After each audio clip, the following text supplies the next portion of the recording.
All right, well, Kathleen Sharp is the author of Mr. and Mrs. Hollywood, Edie and Lou Wasserman and their entertainment empire. Kathleen is here with us now. Good morning. Thanks for coming on in. Oh, it's my pleasure, Greg. The book looks fantastic. I want to get into this, but first tell us a little bit about you, your background. Well, I'm an award-winning investigative reporter. I've covered California for all my life for people like the New York Times, the Boston Globe, and I just love how there's so many rich stories here that the rest of the nation doesn't know about until, you know, people here in LA or California start to dig into it, and that's what I do. And that's what you did, and with this book too. I mean, let's talk about this book. It's incredible. I'm just getting started on it, but so far so good. It's kind of the secret history of Hollywood, and Edie and Lou were sort of people who came here in the 30s, and they really saw a huge opportunity to really get into building stars like Jimmy Stewart, Betty Davis. Later on, they got a hold of Ronald Reagan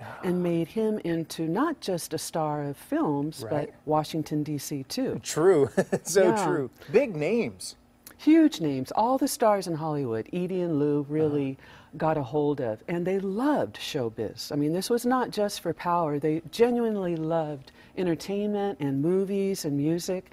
But while Lou was running the boardroom, Edie was sort of running her business out of the bedroom. And every evening or afternoon, she'd have all these wonderful starlets like Janet Leigh or Polly Bergen, Rosemary Clooney, and she'd have them over for cocktails. And so they'd pass around cigarettes and gin and tonics, as well as studio gossip. And so that's how they really got into knowing who was the up-and-coming hot act or what starlet was in trouble. In fact, Edie loved to go around to all the nightclubs, and she would discover people like Jerry Lewis and Dean Martin, and she actually helped sign those people to the agency and made them big. Yeah, she was a power player in a time when, I mean, it was a whole different time, but... It was a whole different time, and I think if Edie and her girls had been born 25 years later, they would have been CEOs of Fortune 500 companies. But they used their sexuality and their feline kind of smarts in a much different way to get what they wanted, and they operated strategically behind the camera.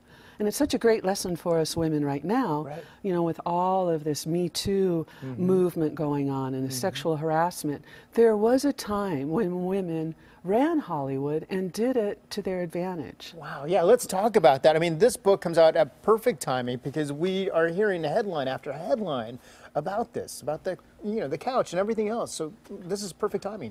It is perfect timing, and actually back in the 20s when there was silent film era, women were the queens of screenwriting.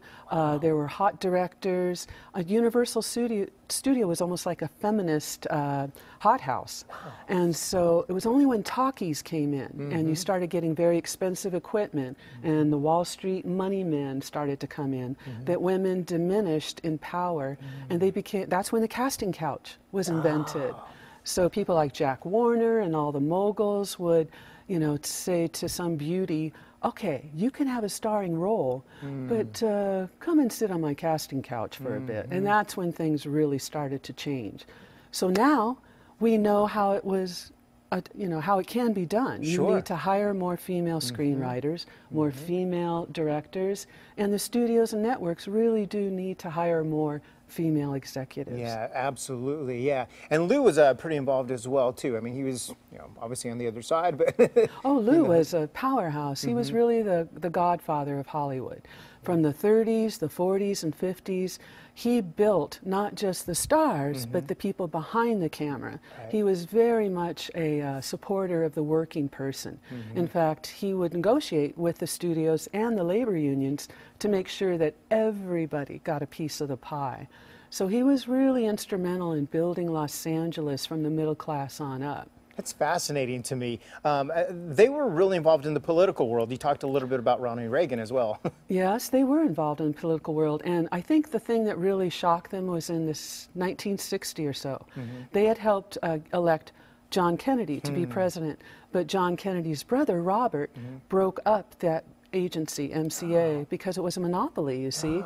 And once that happened, they swore never, ever again would they let that happen. And they became very politically active. In fact, Lou And Edie became very close to Lyndon Johnson and Lady Bird Johnson, so much so that LBJ asked Lou to be his Secretary of Commerce. Wow, amazing, right? So much that has happened. And Kathleen, thank you so much. The book looks fantastic, and it's fascinating to hear about everything that went on and how it led to today.